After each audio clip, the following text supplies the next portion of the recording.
All right, I think we're on. Okay, Brianna, now it's your turn to answer some questions. So can you please state your name, major, and where you're from? Yeah, I'm Brianna Lopez. I'm a psychology major. I'm a junior, and I'm from Noblesville, Indiana. Awesome. So how did you end up in this class?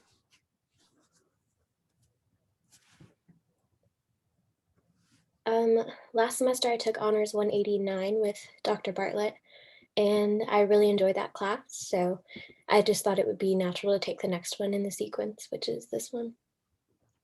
Okay. All right, so we'll talk a little bit about your background. Um, so what was your hometown or neighborhood like? Um, it's a pretty affluent place. I'm from the wealthiest county in Indiana, so naturally it's also pretty predominantly white. So not a ton of diversity there. I don't even think I know very many other Latinx people. Certainly not a lot of Black people, not a lot of Asian people. Mhm. Um, yeah, so What county are you from? Or like where are you from? Hamilton County. Oh, okay. So did you think a lot about race growing up or Honestly, not a lot. Probably I've thought about it more as I've gotten older and definitely more since I've been in college. But growing up, my best friend actually is Asian American, and we sort of had a joke where we would say that sometimes we forgot that we're not white or not fully white just because I don't know. I just never really thought a ton about it. I think it's Mhm. because I am from a place that is so predominantly white, and then I'm closer with my mom's side of the family who's white because my dad's side of the family, they just live further away. And so I just don't see them as much. And then when I was really little, actually, my grandma, my dad's mom, lived really close to us. So I spoke more Spanish than I did English. And then she moved away, and I just sort of lost contact with that side of the family. Mm, mhm. Yeah, I know a lot of like Hispanic friends where that happened to them too. Like they grew up, and like when they're around their grandma and everything, they'd speak like Spanish, but then like when they moved farther away, they just didn't speak it as much because kind of like you, like they didn't have a lot of like Hispanic or Latino people around them, so it'd be like that. Um, mm, have you experienced or witnessed any racism in your life? Um, I don't think that I've experienced like anything super blatant. There have been like little microaggressions and stuff, but I am like pretty white passing, especially in the winter when I'm super pale. Um, and also my mom is white, so but yeah, I definitely know like family members of mine who have experienced it. Hmm. My dad especially. Would you want to talk about that or no? Yeah, I can. Do you want me to talk about like the stuff I've experienced or like my dad? Oh, you can do both. Okay. So with me, it's mostly just like when people do figure out that I am Latina, mostly because they see my last name, they just want to know like where I'm from. Like I had this manager once at a job that I worked at who kept asking me where I was from and wanted to know like where I was born and just wouldn't believe that I had never like lived in Mexico. Like just didn't occur to him that I could be born in Indiana and have lived in Indiana my whole life. But Hmm. yeah, so there's that. And then my dad, he's much darker than I am. So he's had like stuff shouted at him before. He's also like pretty racially ambiguous. So he's obviously, he's Mexican, but he could be um, like Arab, I guess. And so after 9/11 and stuff, he definitely noticed like a marked shift in how people were treating him. And every time we're at the airport, he gets stopped by TSA. Like crazy, you know, That's really stuff. unfortunate, but kind of funny. A bit funny, though. Yeah, unfortunate. Correct me if I'm wrong, but isn't there kind of like a like I don't know if you would call it like colorism or like in like Mexico, like darker people are kind of like looked down upon, kind of like how like in India they have the caste system. Is that a thing? Yeah, for sure. So you'll hear a lot of times in my own personal experience, but you'll hear a lot of moms like be like, you have to use sunscreen, like don't go out in the sun that much, you're getting too dark, whatever, whatever. Mm, And I think it's probably really rooted in history where, you know, you have a lot of native people who are native to the continent who tend to be darker. And then you had the people with more Spanish heritage that tend to be lighter. And you notice that like people with that Spanish heritage who have like green eyes and lighter skin and lighter hair, they're the ones that are more um, prized in the community. They have a better standing. So it's that's pretty rooted in interesting. like a colonialist history. Yeah, that definitely makes sense. Um, okay, now moving on to everything that's happened in 2020. So, how have the events of 2020, like the pandemic, the uprising slash activism, the election, or other current events, how have they shaped your perception of racism and anti-racism in the U.S.? Yeah, I think it's definitely been like a shock to me because even though like I have experienced some microaggressions here and there, I think I've like lived a life pretty sheltered from racism. And when you don't see it every day and you hear you like you learn about, you know, the Civil Rights Movement and Civil Rights Act, you're like, oh well, it's illegal to be a racist, like it's over. And obviously I knew racism still happened because I knew my family experienced it, but I didn't know how incredibly pervasive it is, how many people still are so blatantly racist. And not only that, but like how our systems are so structured to target people of color.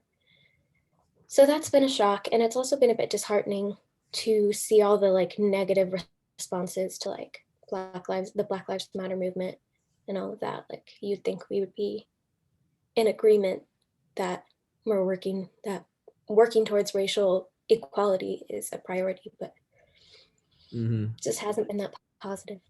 Yeah, unfortunately. Um, did you go to any like protests or anything, or been involved in any anti-racist activities this year?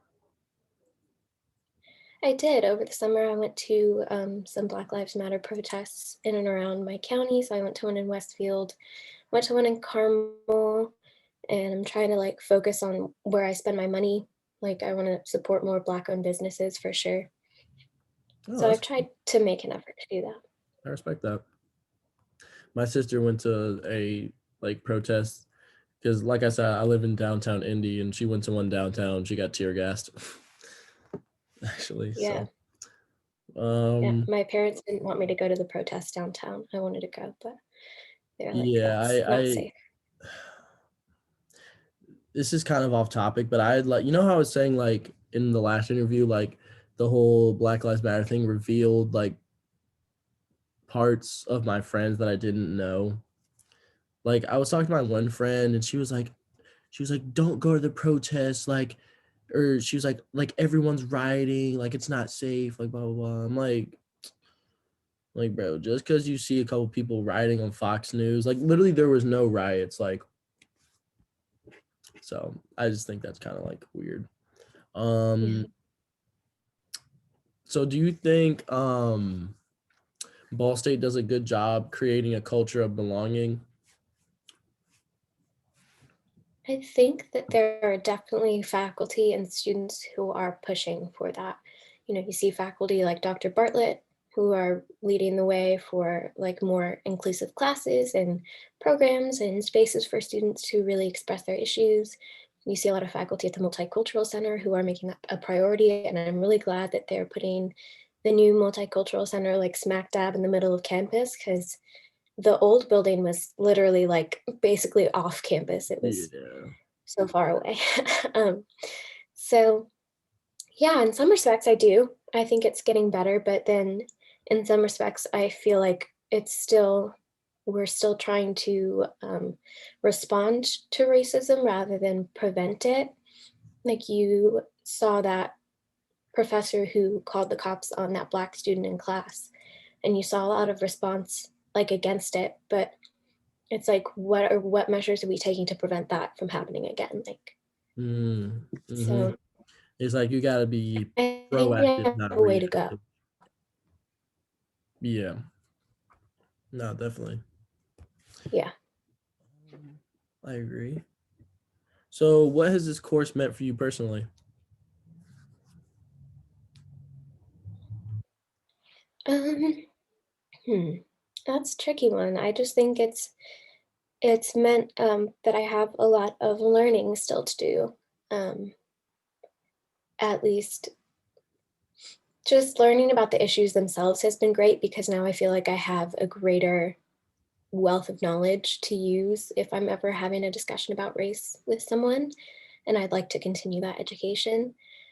And then on a personal level, like this has probably been the most I've ever thought about my own race before, and it's just sort of been like a kick up the butt, I guess, to like push myself to have more contact with my family and my culture, and I just really trying to reach out more. So Yeah. that's been a positive. Um. Hmm. So, what have you learned that has changed your perspective the most?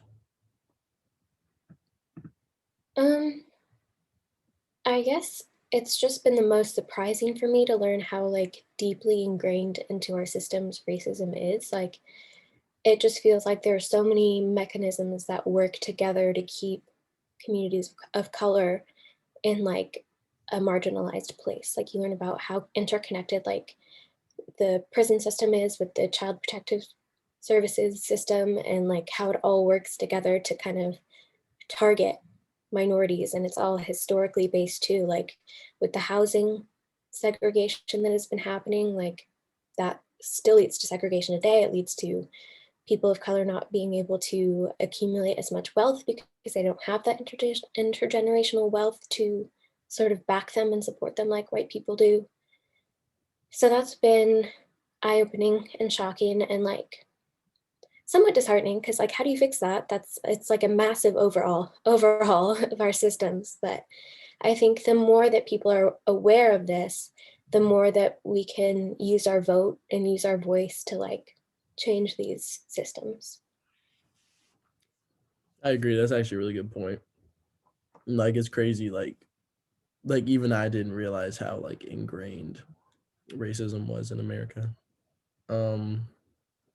So, where do you see Ball State, Muncie, Indiana, or the U.S. in 5 to 10 years from now? um I hope that there's progress. I don't know how specifically I can speak to like Muncie, Indiana, because I feel like what I know of Muncie is basically just Ball State. Like I'm not super connected to the rest of the community. Yeah. But I hope that there is progress. I hope that we continue to have these conversations about the police, about where we want to spend our money. I hope that we see a prioritization of like helping communities rather than focusing on the systems that will punish them. Um, Mhm.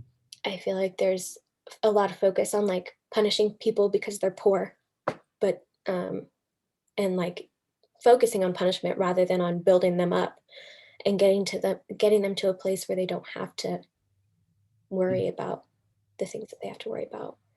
It's like you got So that's where I hope the United States goes. As far as Ball State, I hope that Ball State focuses or continues to focus on like courses like these, making them more readily accessible to students. I hope that the Multicultural Center does a good job of like bringing students of all kinds, like, and just progresses in that way, I guess. hmm Yeah, no, it's you bring up a good point. It's like you got to ask yourself, why are people acting the way they are? Like, why are people abusing drugs? Like, why are people selling drugs? Like, I mean, that's just like one example, or like why is crime more prevalent in this neighborhood, like stuff like that. Um, Yeah, that was um, something that I didn't think about with like child protective services until we talked about that, where it's like, how do we define neglect? Do we define it how we define it now is like, oh, you're too poor to take care of your kids. But I mean, there's neglect in wealthy households. It's just a different kind. Like, these kids are being fed and being clothed and they have a house over their head, but are they getting what they really need? So that our definition of neglect is targeting these communities that are poor and it's punishing them for being poor. And that just doesn't sit right with me. I'm like, why are you punishing these people for this when you could be helping them? no, yeah, that's a really good point. Um, actually. Um, so where do you see yourself 10 years from now, and will you remember any of this stuff? 10 years from now, I hope that I am done with grad school and I'm starting to get a job. I want to be a professor of psychology someday.